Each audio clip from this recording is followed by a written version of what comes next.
السوال التاسع عشر، 19واں سوال، اترون ان ابلیس اللعین اعلم من سید الکائنات علیہ السلام و اوسع علما منہ مطلقا وهل کتبتم ذلك فی تصنیف؟ حضرت فرماتے ہیں فی تصنیف، یہ بتاؤ تمہارا کیا یہ عقیدہ ہے کہ ابلیس لعین کا علم علیہ باللہ رسول اللہ صلی اللہ علیہ وسلم سے زیادہ ہے؟ اور کیا یہ تمہارا عقیدہ ہے کہ ابلیس کے علم میں وسعت اللہ کے نبی سے زیادہ ہے؟ اور جو یہ عقیدہ رکھے ابلیس کا علم حضور پاک صلی اللہ علیہ وسلم سے زیادہ ہے، اس کے ہاں تمہارا فیصلہ کیا ہے اور اس کے بارے میں تمہارا نظریہ کیا ہے؟ الجواب، قد سبق منا تحریر هذه المسألة ان النبی صلی اللہ علیہ وسلم عالم الخلق علی الاطلاق بالعلوم۔ حضرت فرما رہے ہیں ہمارا عقیدہ اور ہمارا نظریہ یہ ہے کہ نبی کریم صلی اللہ علیہ وسلم کے پاس کائنات میں سب سے زیادہ علم ہے، اور جس کا یہ عقیدہ ہو کہ کسی شخص کا علم اللہ کے نبی صلی اللہ علیہ وسلم سے زیادہ ہے، ہمارے ہاں وہ کافر ہے اور دائرہ اسلام سے خارج ہے۔ ہمارا عقیدہ یہی ہے جو ہم نے آپ کو بیان کر دی ہے۔ اور یہ کیسے ممکن ہے کہ ہمارے بزرگوں میں سے کوئی بزرگ اپنی کتاب میں یہ مسئلہ لکھ دے کہ نبی پاک صلی اللہ علیہ وسلم سے زیادہ کسی کا علم ہے، اور حتیٰ کہ ہم یہ لکھ دیں کہ ابلیس کا علم اللہ کے نبی سے زیادہ ہے؟ ہم اس کا تصور بھی نہیں کر سکتے کہ کسی نے آپ کو انتہائی غلط بات بتائی ہے۔ اگلی بات حضرت نے فرمائی جو سمجھنے کی ہے، فرمایا ہاں یہ ضرور ہے کہ دنیا میں کوئی گندی سے گندی، گھٹیا سے گھٹیا چیز ایسی ہو کہ جس کی طرف اللہ کے نبی التفات نہ فرمائیں، آپ کی شان کے لائق نہیں ہے، اور وہ ابلیس کی حیثیت کے مطابق ہے، ابلیس اس پہ توجہ کرے اور ابلیس اس کی معلومات حاصل کرے اور اس کی معلومات اللہ کے نبی کے پاس نہ ہوں، تو اس کا معنی یہ نہیں ہے کہ ابلیس اکمل، عالم اور افضل ہے، اور اللہ کے نبی کے پاس چونکہ اس بات کا علم نہیں ہے لہذا اللہ کے نبی کا مقام کم ہو گیا ہے۔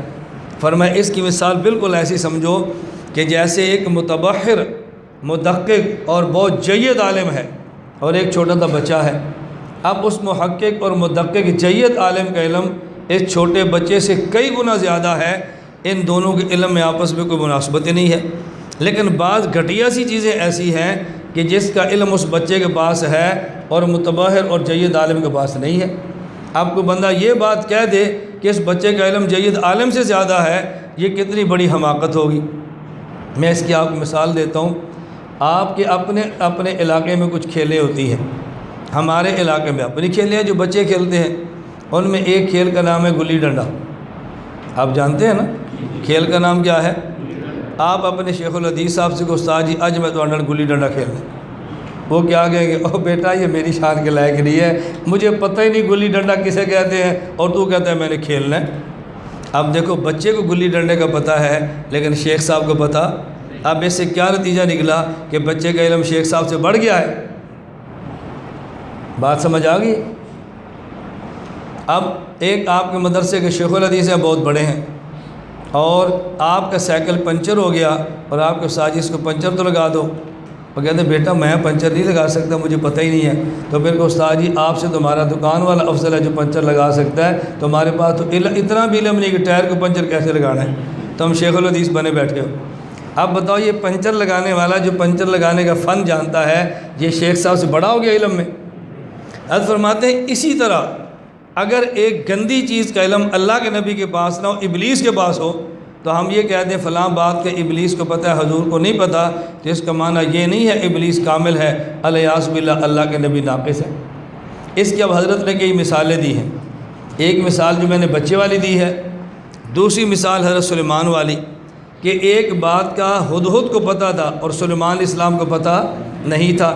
سلیمان علیہ السلام کو پتہ تب چلا جب ہدہد نے بتایا۔ اب جب تک سلیمان علیہ السلام کو اس واقعے کا پتہ نہیں تھا تو کوئی بندہ کہہ سکتا ہے کہ ہدہد کا علم زیادہ ہے کیونکہ فلاں واقعے کا علم سلیمان علیہ السلام کو نہیں ہے۔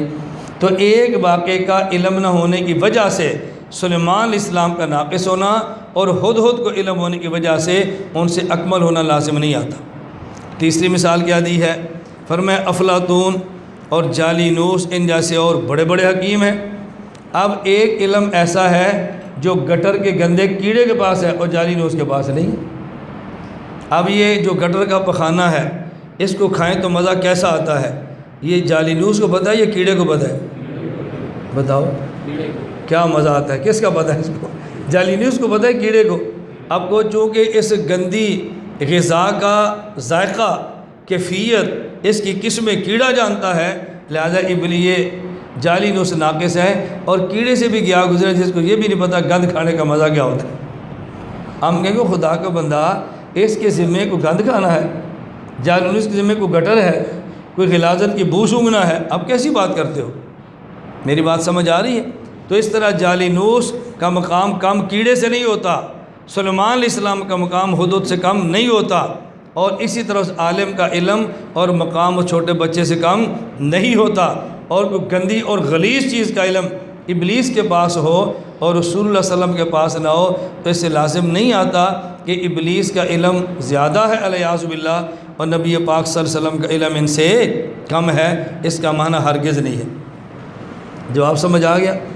آگے حضرت نے بات فرمائی ہے کہ دیکھیں ہمارے علاقے ہندوستان کے جو اہل بدعت ہیں، جو کہتے ہیں کہ حضور پاک علم ابلیس سے بھی زیادہ ہے، وہ دلیلوں میں کیا باتیں پیش کرتے ہیں اور اس جھگڑے کو نمٹاتے کیسے ہیں؟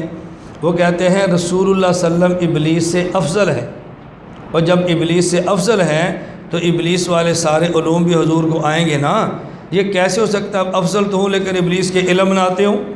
تو نبی پاک صلی اللہ علیہ وسلم کا ابلیس سے افضل ہونا اس بات کی دلیل ہے کہ ابلیس والے سارے علوم بھی آپ کے پاس ہیں، یہ قیاس کرتے ہیں۔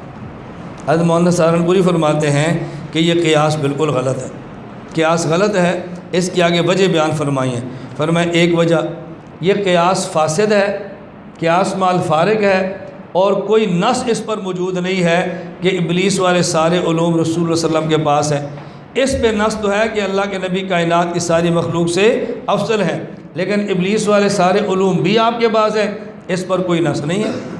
اب حضرت فرماتے ہیں آپ بتاؤ الا تری ان کل مؤمن افضل و اشرف من ابلیس، تمہارا کیا خیال ہے؟ اللہ کے نبی تو بہت بڑے ہیں، عام ایوان والا بھی ابلیس سے افضل بھی ہے، اشرف بھی ہے، لیکن تم یہ بتاؤ فیلزم علی ھذا القیاس ان یکون کل شخص من احاد الامہ حاویا علی علوم ابلیس، تو کیا اس کا مطلب یہ ہے کہ جو علوم ابلیس کے پاس ہیں وہ ہر مومن کے پاس بھی ہیں، کیونکہ ہر مومن ابلیس سے افضل ہے؟ امت کو گمراہ کرنے کا فن کس کے پاس ہے؟ امت کو گمراہ کرنے کا فن کس کے پاس ہے؟ ابلیس کے پاس، ہر مومن کے پاس ہے، تو پھر مومن افضل ہوا ابلیس افضل ہوا؟ حالانکہ ہمارا عقیدہ ہے کہ مومن ابلیس سے افضل ہے، لیکن اس کا معنی یہ کہ ہر مومن ابلیس کے سارے علوم کو بھی جانتا ہو کیونکہ افضل ہے۔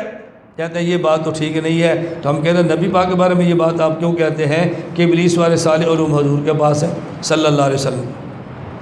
دوسری مثال دی جو پہلے بھی گزری ہے، سمجھانے کے لیے مثال دی کہ دیکھو سلیمان علیہ السلام ہدہد سے افضل ہے، لیکن جو ہدہد کو جس بات کا علم تھا حضرت سلیمان کو علم نہیں تھا، تو کیا حضرت سلیمان کے افضل ہونے کی بنیاد پہ یہ کہنا کہ جو بات ہدہد کو معلوم تھی سلیمان علیہ السلام کو پہلے سے معلوم تھی کیونکہ افضل ہیں، یہ بات غلط ہے۔ اس لیے کہ ہدہد کہتا ہے انی احطت بما لم تحط بہ، میں ایسی چیز بتا رہا ہوں جس کا علم آپ کے پاس نہیں ہے۔ تیسری مثال کیا دی؟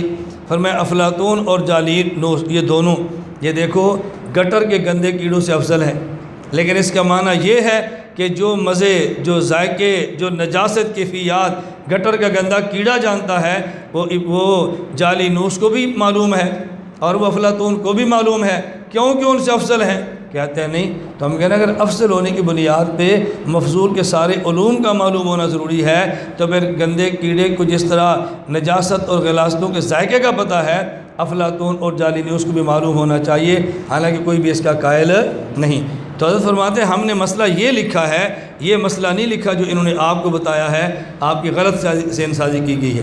اب خلاصہ کیا نکلا کہ رسول پاک صلی اللہ علیہ وسلم کا علم کائنات کے سب افراد سے زیادہ ہے، حتیٰ کہ ابلیس کے علم سے بھی نبی پاک صلی اللہ علیہ وسلم کا علم زیادہ ہے، اور جو یہ کہ ابلیس کا علم حضور سے زیادہ ہے ہمارے ہاں لا ریب، لا شک اور بلا ریب و بشک قطعاً کافر، مرتد اور دارہ اسلام سے خارج۔ لا الہ الا اللہ، لا الہ إلا الله لا إله إلا الله ما لنا رب سواه لا إله إلا الله لا إله